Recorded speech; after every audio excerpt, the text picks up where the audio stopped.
I was diagnosed with a terminal illness. The important thing to do is to try and live it as best you can. Sometimes you might get 3 to 5 years. If you look, now I've had this since 2010, so I'm gone by my expiry date at this stage, If you enjoy truthful and heartfelt conversations to inspire you to become a better version of yourself, Empowering Stories will help you.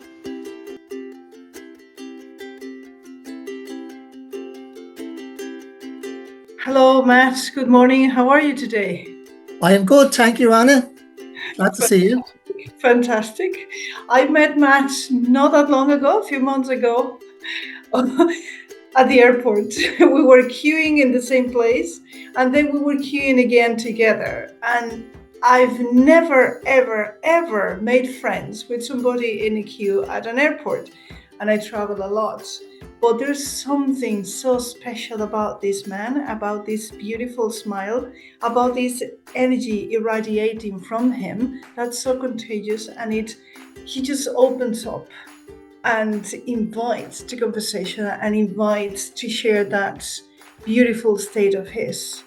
He was telling me something about his health that he's going to share. And he was also sharing with me where he was going to and what he was going to do. Am I going to say anything else? Because Matt, you yourself can share with the audience where you were going, what you were doing, and what took you there, because it's so interesting. Certainly, Anna. And listen, thanks for the opportunity to talk about this. It's actually very valuable to me and others like me. So I greatly appreciate it. But just to let your viewers know, just at the very beginning, I thought it'd be very important to point out that I was diagnosed with a terminal illness, and it's called pulmonary fibrosis. Now, in very simple terms, pulmonary is lungs and fibrosis is scarring of the lungs. But it's a terminal illness which there is no cure for. The only chance you have really is to get a transplant. But by and large, the most important thing to do is to try and live it as best you can. But to explain to viewers, like what the way it affects you would be, you've got quite a lot of fatigue with it. You get frequent chest infections. Sometimes they're quite acute. You'd also get a lot of mucus production. You would also get a bad cough. And then also the other side of it too is that you'd find that you'd be quite breathless at times, sometimes more so than others. But that's just to give you a background to it. So with the result that the fact that it's actually considered to be a rare disease. Now, as time goes on, it might not be so rare when they, do investigations around the world and see how many people have it. But as such, it's regarded as a rare disease. So if you like, when I met you, I was on my way to Barcelona to give a talk about that very subject. And it was really with a view to explaining my own experience, my own story, living with that illness. And it was also tried to inspire others, really, how to live with it. But then it wasn't just that, but there was other aspects to it, which I thought was very important. And that was how if you like, a life-limiting illness, and that's what it is. Sometimes you might get 3 to 5 years. If you looked up the internet, they might have it down as 3 to 5 years to live with it. Now, I've had this since 2010, so I'm gone by my expiry date at this stage, But to live in the real world, like the most important point is, when you have that life-limiting illness, though, the big difference is you focus in. You prioritise, your life, what you do in your life. So I felt that it was important to put that across at that. It was called an EU summit. And it was people from different parts of not just Europe, but around the world who were attending, and from all different walks of life, patients, carers, it would be physicians working in that area, policymakers, etc. So it was a wonderful opportunity to really give my story and pass it on to others. But I suppose from my own viewpoint, it's worthwhile backtracking maybe in relation to my own story. And I might go back as far as 2006 for this one. The reason why I'm saying it is that all my life, like from being a teenager I was always interested in fixing things and, anything to do with science or, if you like, the model railways was my hobby and I was always tinkering around and stuff like that. But on the other side of the coin, I loved art. So in a way, my passion was more to do with art. And where I lived, we lived in an area of Dublin that there was very little money around, and the art teacher said, "Do you have money? No. Do you have contacts in the art world? No." So he kind of said, "Well, maybe forget about that." So then I went into the electrical field, stroke engineering field. No regrets whatsoever. Loved it. Spent nearly all my life working in that line of business, sometimes teaching, it depends on the different jobs I had. But at the back of my mind was art. I really wanted to pursue that. So fortunately, all the way through those years, I was studying history of art. I was doing other work like that, attending short courses. But in 2006, for the first time ever, was an opportunity to do it part-time. So you could actually do it in the evening time and then work on, the weekends on all the work you have to do. Like it could be practice and it could be theory work as well. But working full time, I could never afford to take time off. Like I went to colleges and tried to get them to maybe reduce the number of years. So that wasn't happening. So this opportunity had arisen in 2006. I took the opportunity. It meant going from 6:30 in the morning till about 10:30 at night, most days, and then working at the weekend. But it Wow. was, but it was a passion I had, and I knew where I was focused on doing it. All was going great then, mind you, up to 2009, and that was my final year. And what happened was I got a cardiac arrest the very beginning of 2009. And that was a real concern. I'll tell you why, because my dad died relatively young from a massive heart attack and panic stricken. I was thinking, Yeah. now what? But the good news was that they did extensive tests and they found that after all the tests they did, there was no problem with the heart. And then at the same time, they had to take me off the road, away from driving for a year just to make sure there was nothing there, the background happening. And I understand that from a safety viewpoint. But they went on to tell me that, good news. And then they said they found something on the lung. So I thought, oh yeah, that's grand, fair enough. What did you find on the lung? So with extensive tests in that area, I was diagnosed with pulmonary fibrosis. Now, being straight about it, I really didn't think too much about it. I was working full time, doing that course, doing voluntary work. I was playing badminton, not very good now, mind you. I never had no medals to prove I work. I played badminton for 25 years and I haven't had one medal to show for it.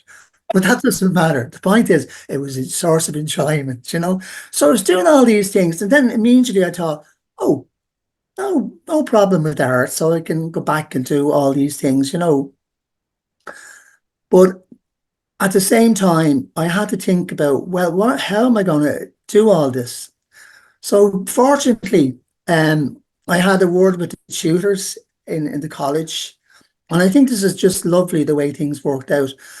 But I said to them, I said, look, I know that it's the last year. I said, but and you're probably concerned that I won't finish it. But I said, I really aim to do so. What about that? And they said, well, maybe you should defer for another year. So I said, look, how about if you give me a chance, to do some work at home, and then I'll make sure I bring it into you and show it to you. So I had great support from the students. Some of the students that were on the course, they'd actually, it's a big portfolio, so they were able to call to me, bring me over to the college in the evening time, and bring me back, where necessary. And then, correspondingly, my employer was very supportive. Now, I told them the nature of the illness, and they were totally, well versed in relation to the cardiac arrest. But I did have to explain about pulmonary fibrosis to them, what that meant. But as I say, it was in great form. So, there was nothing to be concerned about such then. So they were very kind as well. I remember, like, the manager at the time sent out a hamper to the house. Like, it was a random act of kindness, I thought. Called me and said, "Look, are you at home now?" I said, "Yeah." In a half an hour, just look outside your door, and there's a huge hamper with loads of goodies in it. So I just felt that was a kind of a great boost psychologically. But then what was also a great boost psychologically was the fact that the students were willing to help out. The tutors were, on board really with the idea. So what happened really was very unusual, because I was here in the house doing this work, and subconsciously, I think it was driven by the condition, the respiratory condition, because I was doing work that I'd never did before. It was kind of very original work, um, and inspired by, almost, if you can imagine, if you're looking into, say, a CT scan, and you can see all these particles in it, and there's layers, but it was like as if you could actually see through objects. So after many weeks of doing this, I brought them in to show the tutors. Well, they said, "Go ahead, keep going with that. We're very happy with what you're doing." And so I finished the degree in 2009, thankfully. And then what happened was that I found that I was going grand right up to 2013, but I became quite sick then. And then what happened really was that it all kicked in relation to, I was getting very bad chest infections. Then I was getting this cough, all the other things I was referring to earlier on. And it was getting so bad then, I was saying, well, what do I do here? Now, fortunately, by the way, the respiratory consultant, he gave me some advice, really. He said to me, "Look, there's two things that have to change. And one being that your work environment." You see, I worked in the engineering environment over the years, and I would have been exposed to a lot of metal particles. I would have been exposed to toxic materials in art as well. So the directive was, you'd have to change jobs, and then you'd also, well, the advice would be, move away. I was working with oil paints, nearly all my life. So move away from that. So this is a huge change. But the positive side of it was that the firm were very responsive to that. They gave me a job in an office environment, which was lovely. The people were so helpful, blended in great. On the painting side of it, I learned. I went to a lecture one day, and it was just an amazing lecture, because it was all about new paints that were coming to Ireland, and they were a special slow drying acrylic paint, non-toxic. So it was like someone giving me $1 million. So now I was able to use these paints and go back painting to where I left off. So if you like, that was happening, but right up to 2013, that's what I was doing. I was in a different job, working away, great. I'd explain to people about the condition, because I felt that, how can people empathize with you? Not sympathize, but empathize with you, unless they know what it's like. And I thought, not tell everybody, of course, but tell the people, that mattered. And that worked out terrific. But in 2013, that was a bit of a change, because I really got fed up. It was very unlike me. Normally, I'd be a bit more, optimistic about things, but I felt so down that I wasn't getting anywhere health wise. It was getting worse. And then the physicians were saying it's only natural. As the years progress, that condition continues to worsen. It doesn't get any better. But anyway, I was feeling sorry for myself at home, right? And I was thinking, oh God, what do I do here?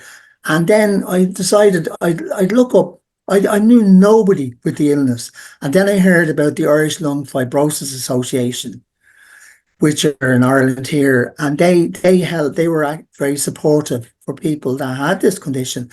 So I made more inquiries about it, and it was really a game changer. it really opened my eyes, because I went to one of the support group meetings. I found that they were given reliable and accurate information.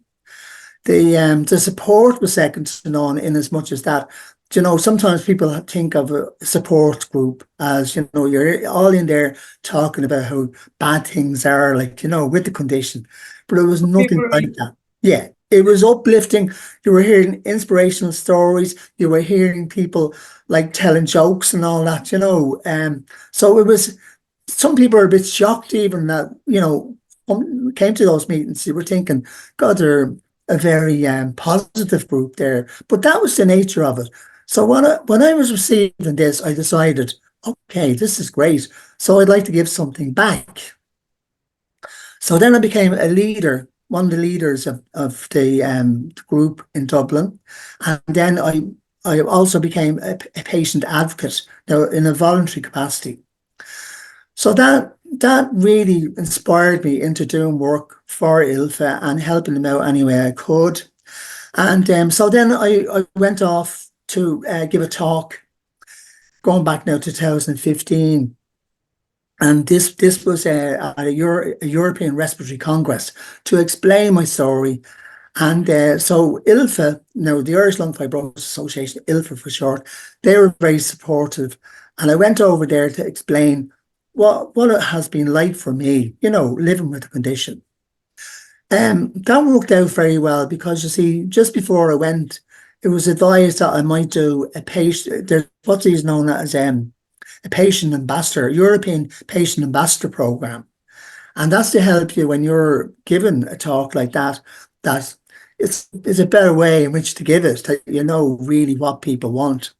So I did that course and went over, gave the talk, and it seemed to go very well. But in the meantime, I thought, well, what else can I do? And I thought it'd be very useful that if I use the artwork for the purpose of, well, it was therapeutic for me, doing it. But then I thought I could raise funds for, the Irish Lung Fibrosis Association. So every painting I sell, I give half the proceeds to ILFA. So then I ended up doing solo art exhibitions, and I did a few of them. And then that performs two functions. It performs a function in as much as that it helps raise funds for ILFA. But secondly, and most importantly, is that it would help raise awareness. So like on the night in question, you try and get as many people there and, raise the profile of it in as much as that you can get as much publicity as possible out of it. So that was very successful. So I've continued on doing that. And then in the background, I thought, well, what else can I do? So what I decided I would do is help them out with, they were doing videos, like making a video of how you could live with it in relation to yoga, how you could live with it in relation to doing physical exercises. So I volunteered to do that. So there's exercises now online that people can gain access to free of charge, and it's kind of geared to people with the condition, because a normal general exercise doesn't necessarily suit our situation, for anyone that has this illness. So that just gives you an idea of where I've been to, in that journey. And I suppose what most importantly as well is that I felt that there was a need then to bring that to a more European level. So with the result that I joined what was called the European Lung Foundation Patient Advisory Group.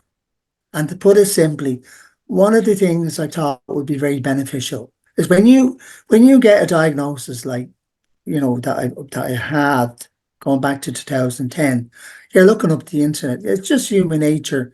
And when you see the way things are phrased, sometimes it's very technical. Other times it's actually incorrect. It's out of date. And sometimes it's very, very depressing, because it doesn't look as if there's much hope. So I thought it'd be great, and if there was a group of us got together and we actually came up with this, what's known as a pulmonary fibrosis guide for patients that are going through this experience, this living with this condition. So that has been recently published. It took about a year to 2 years, to put it together, but it's written in a plain language. I've only heard, I think last week, it's been changed into 17 different languages. You Oh, know, Mm. So it's wonderful. What I'm saying is it's wonderful. It's just on a personal level, it's great to know that what you're doing is making some difference. Now I know I'm only a cog in the wheel, but nevertheless, um, if there's the more cogs you have in it, the better, and the more people are aware of the condition, more people that know how to live with it. Because in all honesty, what's wonderful as far as I'm concerned is that where I live here, I live in Swords near the airport, and but all the way through, I've been living here now nearly 25 years, and I've been involved in a group called Swordside Towns, a voluntary group, and all the way through, they know about the condition, and sometimes I would help them now nearly every week, but sometimes it'd be very limited amount of help, but they're very understanding. And this month is a very special period because it'll be celebrating 50 years of doing voluntary work. wow. Yeah, and so it's wonderful from the viewpoint that the difference we would have made over the years. And in 2015 was a very special year because I won the National Volunteer of the Year award that year. But but now that would be a bit selfish of me to say I won it. I shouldn't be using those words because really speaking, there's no way I would have won that without their support, with what they do as well. Do you know what I mean? So you could say it was a collective. And there's times when I think back, I suppose one of the most wonderful experiences I would have had, like that degree course I was telling you about in art. I got the award of the most outstanding student in 2009. That was the year now I got through, you know, being diagnosed with pulmonary fibrosis and getting over the cardiac arrest. Um, but again, the same thing. I'm just comparing, like, no different. What happened there was you could say the students at the time helped me get that. If I didn't have that help and if I didn't have that support from the tutors to be able to do work at home, that wouldn't have happened. So although I won it, I'm using the words I won it, and I always think that there's more to it than meets the eye. There's a lot of stuff happening in the background, and you have to really acknowledge the help you would and support you get from others. So it's been a wonderful experience, and all I can say to you is that this year, especially, I'm aiming to um, go back, contact people that I've been doing voluntary work with, all over all the years, and get together at different times. You know, so it's a really because I don't think I'll be celebrating the 100th anniversary of this now. That won't happen, no matter how good medical science is. Wow, Matt, so impressive. So impressive. What impresses me, I think, the most is, well, your energy. It's just off the charts completely. And you always focus on what's the positive about that. You've been saying that this has been a wonderful experience. Every person that you've mentioned, Mm. they were all helping you and they were all assisting you and supporting you. It's like the whole world is good. Do you Mm. think that's because that's what you're giving and that's what you're receiving? Or even if you get somebody who's a bit nasty, you Mm. just say, bless you, and I'll get whatever I can from you because you can't do any better? What's the secret? Yeah, I think I always feel that no matter who the person is, there's always some goodness in them somewhere along the line. You know, you might have to dig deep because sometimes, as you rightly say, it can be really difficult. I mean, I've Yeah. had situations where people have said to me, "Oh, you have a terminal illness. You look great. What are you talking about? What are you complaining about?" And you might explain. And sometimes when you watch and you see the reaction and you see a glazed look, across the face, you realize this isn't actually sinking in. But by and large, my own experience has been if you explain to people, what you're doing, the reason for it, if you explain to them, what how they can give. There are people who might be very reluctant to do volunteering work, for example, but like I've seen situations where over the 50 years now, where people might be shy about doing that, or might be actually negative about it, but say give it a try, and see how you get on.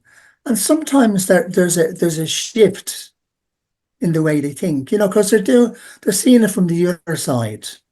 You know, then they can see the benefits. I mean, it could be just improving the area where they live, and like psychologically, the benefits of that. Now they're living in a nicer place as a result of their own actions. And then there are other times where now I found at times, like I was running a course, and it was a course for people that have chronic illness, and it was how to manage their condition, and it links in with what you're asking me, because I found that I was doing this on a voluntary basis. It was in a hospital not too far from where I live, and I was very, very conscious of where they were coming from. Now, sometimes they were angry. Do you know what I mean? Coming in Yeah. first, saying, the difficulty they would have getting there, and like you're reflecting back. You're saying to yourself, well, I understand. Do you know what I mean? You could respond by saying, well, hold on a minute, I'm doing this voluntary. I don't need this. Do you know what I mean? But you always have to sort of, Yeah. just stand back, give it time. And some of those people that might have a bit of angst, they see what you're trying to do is help them, you know, live better. Now you're helping them to help themselves, really. But sometimes that takes a bit of time. And then if they've been through a bad period, like maybe the health service mightn't be, what they expected. They might have had, terrible disappointments. And then maybe even getting from A to B was a problem. So you're all the time thinking, I know sometimes it's hard, because if someone is very, I suppose, very angry with you, and you're trying to help them, you kind of say, oh, why am I doing this? But by and large, people are very responsive to what you're trying to do. Do you know? To goodness. Yeah, yeah, yeah. It's brilliant. What are your plans now, Matt? My plans at this moment in time, I tell you what, I'm aiming to help ILFA more, because this is one thing I thought was really crucial. We do not have a clinical care program for Okay. people that have pulmonary fibrosis. And we are looking for that, on a national level. That would make a big difference, really, to the treatment of that condition.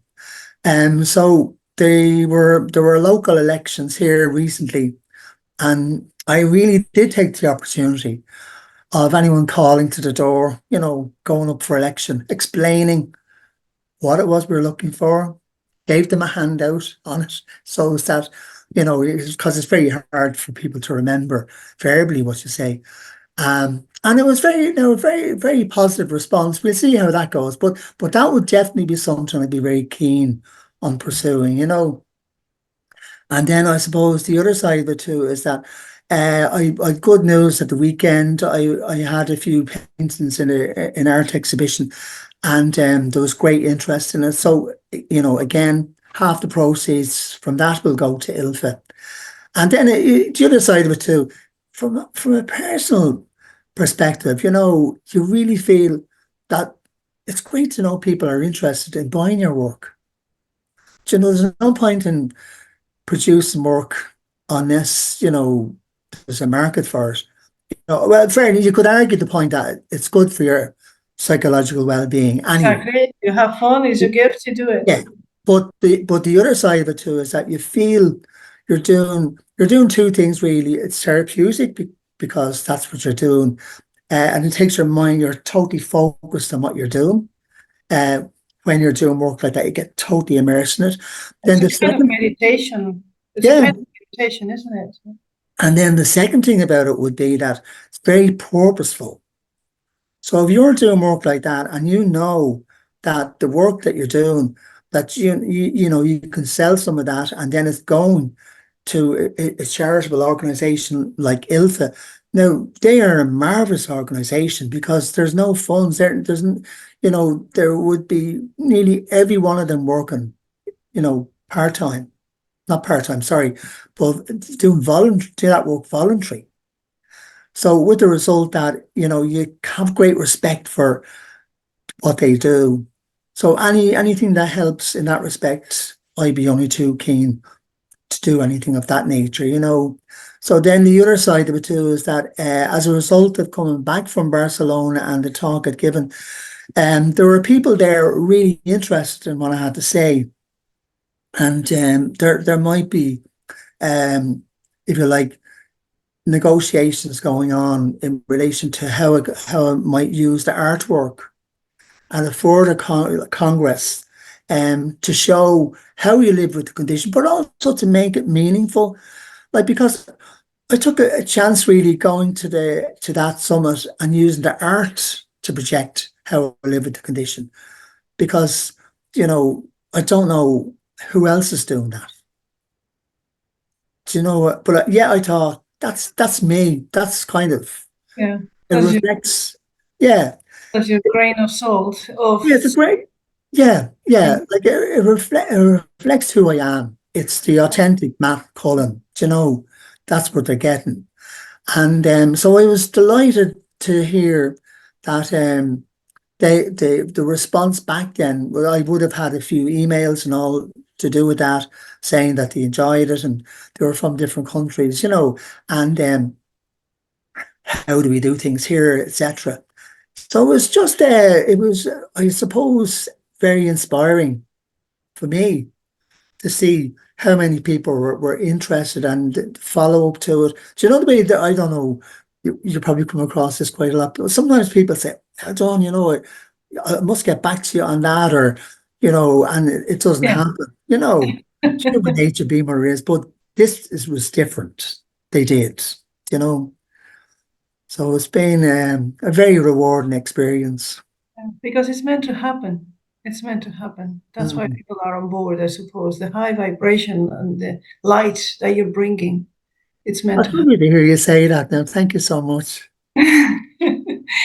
It is. I have a very personal question for you. You don't Yep. need to answer. Do you think that somehow you volunteered to go through this disease so that you could bring all this light onto potentially thousands of people? Yeah, very much so. You do? Very much so. And the more the merrier, really. Because I think that um it's really sad to say this to you, but there would be an awful lot of people you'd say that to, like pulmonary fibrosis, and they wouldn't know what you're talking about. That's why, in fairness now to the viewers looking at this, I thought it'd be very important to explain what it is, because and that's the downside of it. And I suppose a great way of answering your question too was in relation to the doctor I did have. He's now retired, but a lovely doctor, very compassionate, and he'd only got one other person with this illness, and Wow. he was coming close to retirement. And I remember saying to him, "Do you know much about that illness yourself?" And he said, "No." Yeah, he said, I don't know that much about it. That's not, a subject I would have studied in much detail. So I said to him, "Well, how about we reverse the process? If I'm going to some of these conferences and I get some information and I come around to you and we just share it."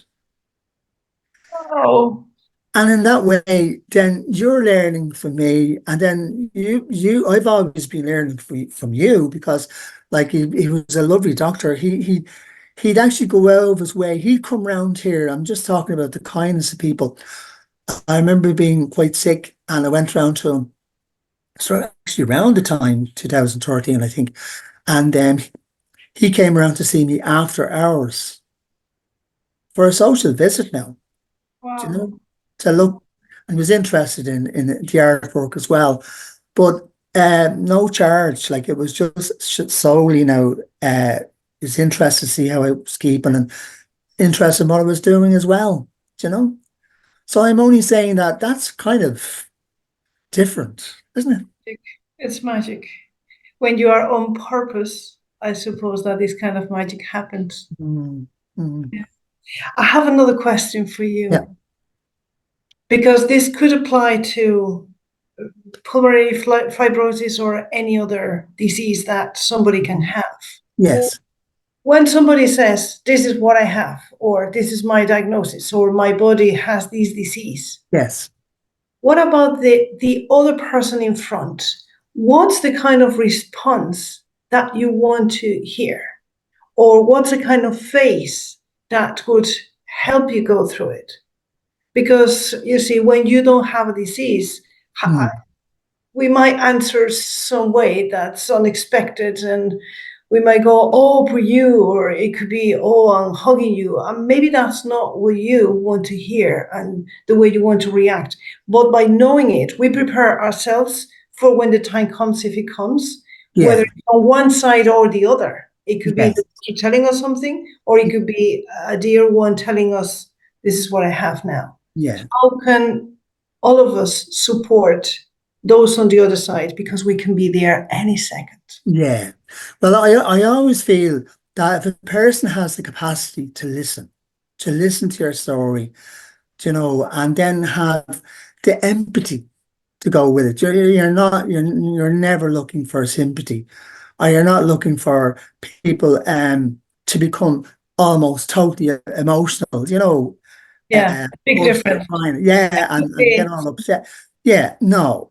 But what you would be looking for, which I really admire in people sometimes, that they just actually listen to your story, and they don't, interrupt too quickly and before you had a chance to really finish the story. Because, as I said, unfortunately, there are people say, oh, yeah, yeah, oh God, what happened to you? And then when you start to tell the story, because you need to explain it in a way that is very meaningful. Yeah. And there are times where people don't necessarily want to listen. So, and I just love the idea of people saying, "Okay, Matt, tell us what's that all about?" You know, and then for if they have the ability to listen, and I know I'm not necessarily, I don't mean necessarily take it all on board, but they've some inkling as to what you're going through. Because I think one of the most important things to say to you, from a social viewpoint, would be that I was very heavily engaged socially. Like, I used to love going out. I would stay out quite late at night. Um, and that was wonderful. But I know now that I have to change that. So people that would have known me years and know the way I work, like, if you're out for a few drinks and you might be there 3-4 hours, you might have to say to them, now look, I can only go for 2 hours, and if they listen to you, though, if you explain the situation, that, like, the level of fatigue could be so great that if you stay with them, you suffer the following day, you know. Yeah. Um, and then, like, the medical teams that I would have had over the years, they would be saying to you, do what you can, like, actually do what you can. And you sometimes have to be a bit assertive with people too. Say, sure, God, the night is young, and so that's actually difficult. In answer to your question, that side of it can be really difficult, because if you haven't seen someone for a long time and they don't know of your illness, they think it's the old Matt Cullen, he'd be out there, socializing for hours and hours and hours. And that's the difficult part of it. But I think in answer to your question all the time is to explain to them the nature of what you're dealing with, and that life has to change and that you have to live life different as a result of it. It doesn't stop you socializing, but it stops the manner in which you socialize, It's about being respectful, is it? And Yeah, it's about learning something we don't know. yeah, yeah, exactly. Yeah. Yeah, It's about yeah. respect and listen. And Listening is so important, Matt. yeah, yeah. That's something that should be taught in school, how to listen carefully, How to listen, exactly. to Yeah. listen And to heart to heart, not yeah, just yeah, hear somebody telling a lesson, yeah. but with your heart. And to really actively listen, to actively listen, to really, because sometimes we listen, but only in a half measure. But to actively listen to someone, sometimes I just love when people reflect back. So is that what you mean by saying what you're saying? Yeah. Then you know that they know. Yes. Because, if you're telling them a story and the head is nodding, and then half an hour later, to switch off. Yes, it's something that you said 3 times. Yeah. But that applies to everything. Everything. It does, Everything in of life, course. not just if Yeah. you're sick or you're Yeah. not. Everything Yeah. in life. Yeah. The only thing about that which is important is that because you have problems with breathlessness, you be very cautious of, you don't want to be wasting your breath talking to someone for a half an hour trying to explain, and then what was that all about? Like, didn't get it. But Yeah. you have to do your best, You have your priorities very straight now. No, I'm not wasting my breath, literally. Literally. Oh yeah. Oh, Matt, you're such an inspiration. I just love it. Why do you think that you're way past your expiration date, as you put it before? Is it because of your energy? Is it because your sense of purpose? Is it because you meditate? Is it because you eat very healthily? All of the above, something different. Why do you think? Yeah. There's one item you mentioned there, and I'd love to say I follow, but I don't. I wouldn't eat that healthily, at times. Have a sweet tooth, but otherwise, though, I would be inclined from a psychological viewpoint. It's very easy to sit back and say, "Oh, poor me," or, like, "What? I didn't deserve to get this," and think negative, and almost give up. But the other side of me is saying that now I know even talking to you here today that the work that I'm doing, trying to help others live with that, I know that, if there's a cure for it, it won't happen in my lifetime. I know being realistic about it, it might be maybe 10, 15 years time, perhaps, hopefully. But the drive would be, okay, what can you do about it? You know, like some of the things that I've seen are so joyful. Like, for example, how do I live with it? I do, say, on a Tuesday morning, there would be what's known as seated dancing. It's called Dancing for Lung Health. But Mm, where your energy levels, you may not now be able to stand up, run around and all that, but you can actually, like the two of us are here, and do seated dancing. And that is great fun, very innovative. Sometimes what I find that gives you a great boost is that some of the ways by which you get around obstacles. For example, the Irish Lung Fibrosis Association, they run, um, if you like, exercises on Monday, Wednesday, and Thursday, and they're specific for pulmonary fibrosis patients.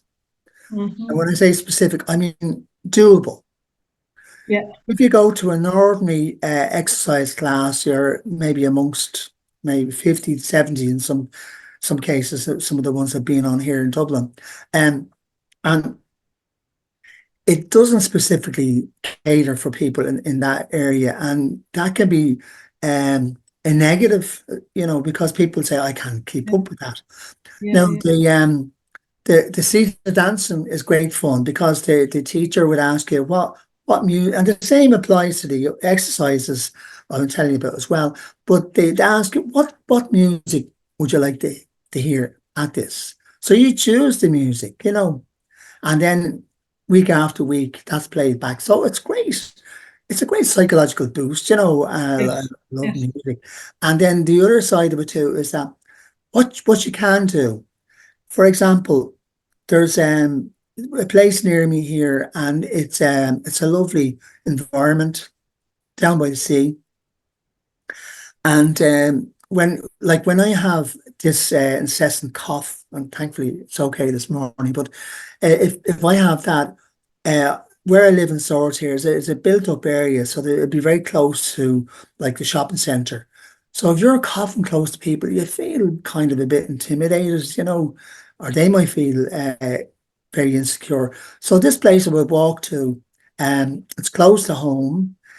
The lovely environment that inspires you into painting as well, because there's actually a bird sanctuary, in that area, Okay. and then it's a case that the environment is so nice that the air quality is really good.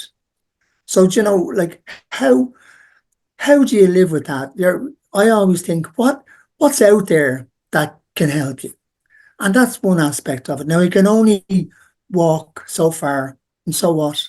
I always say to people, sometimes people will ring me, like my name is down as a contact person. Should anybody be diagnosed with that illness, the ILFA, the Irish Lung Fibrosis Association, they have my number uh, in their newsletter. So, person might ring you. Now, sometimes, like, in answer to your question too, like what helps. I find it wonderful when people ring up and they say, "Oh, look, I'm after being diagnosed with that illness, and I'm after reading on the internet 3 to 5 years." And I'd say to them, "Well, look, I'm living with this since 2010." And there's kind of you know, a gap in conversation for a minute or so, and then kind of say, "That's great to hear." Do you know that they Yeah. realize that people are different. None of us are the same. And you can't just say, listen, by the way, you're going to die within 5 years, as simple as that. So it depends on like what way you approach life. Now, I must admit, a positive attitude is important, and then for your psychological well-being, I'd love to say to you, I'm always like that, but there are times where it can really be difficult.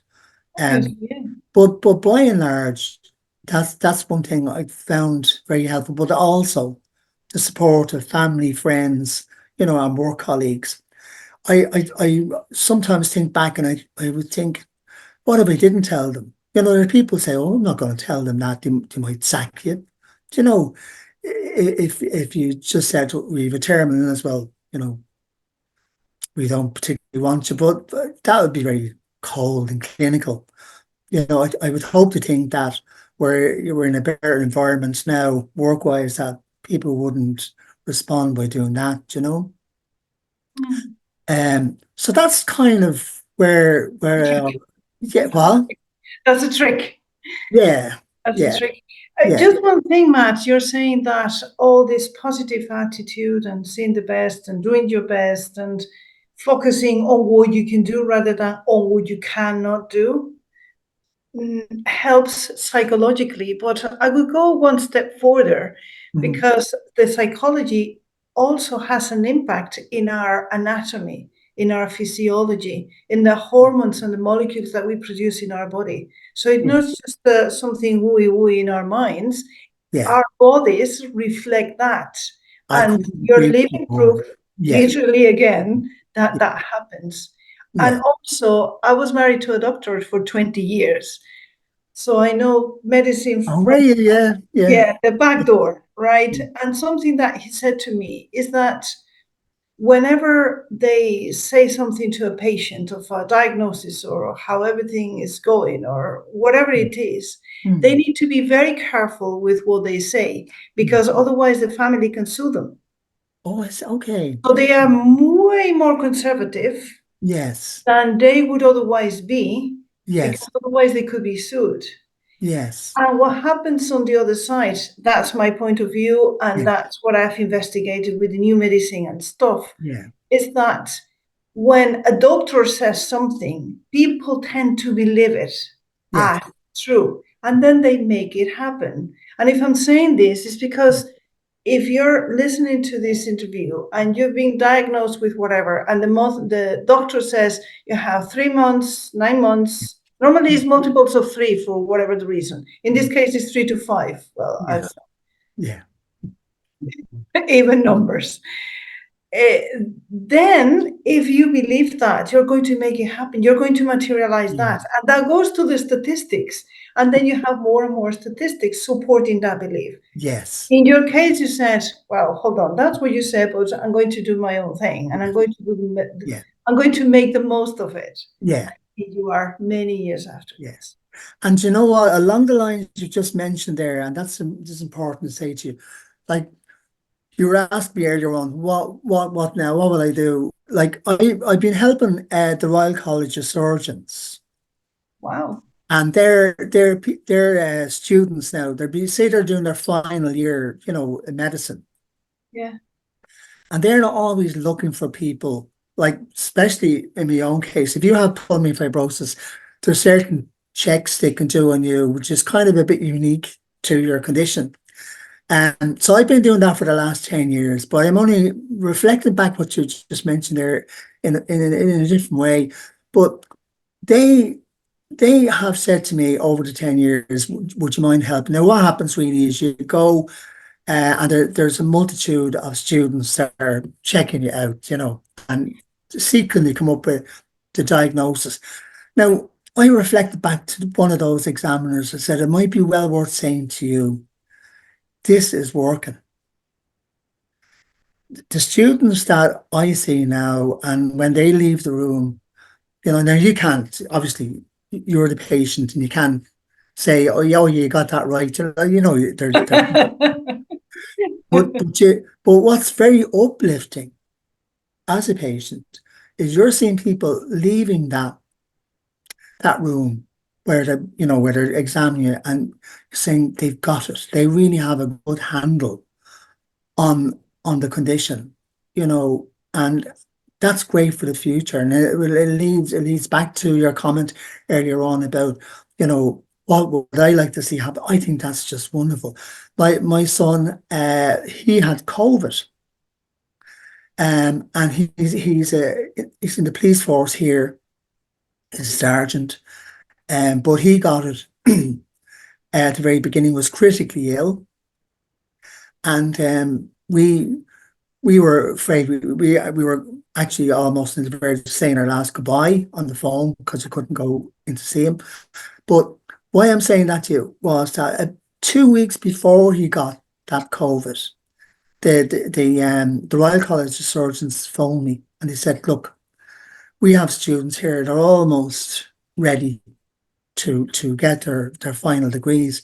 Is there any chance you could come in? If we can get these, through the line before COVID really makes a big impact, it'd be great. Now they said, look, we realise you might be worried. We'll do all our steps like to safeguard you, but we realise if you don't want to do that, if you're nervous or whatever, so be it. But I said, no, I'll do it. I really think it's a Oh, brilliant idea. that's And interesting. but I'm only saying, little did we realise that 2 weeks later that my son would be in that position, And yet I thought, how clever to do that, like to actually think ahead, say, okay, if COVID works out in the way, thought might, that the more doctors you have, qualified, the better.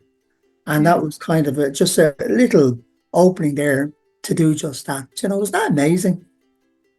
Mm, Wow. You've yeah. been chosen by the gods, Matt. That's for sure. That is for sure. And you've taken everything on board and you're working on it. So And yeah, be blessed. Thank you so much. you're welcome. Thank you. Before we leave, Mm. how can people contact you, and maybe with the association as well? If you give us the details, we'll put them downstairs and also here on the screen somewhere. Yeah, perfect. Well, if you want to contact me, it's Matt Cullen at aircom.net. .net. Okay, we'll put it here. Yeah, yeah. And I'll give you the details for ILFA. It'll be www.ilfa.ie.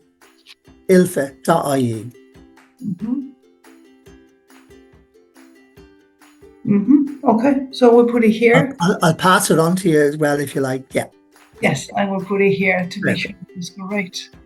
Well, I have no words. You're such an inspiration. Inspiration to the power of, I don't know, a million. Thank you so much, Matt. You're welcome. So Great talking to you. Love you. Love you. Take care. Bye.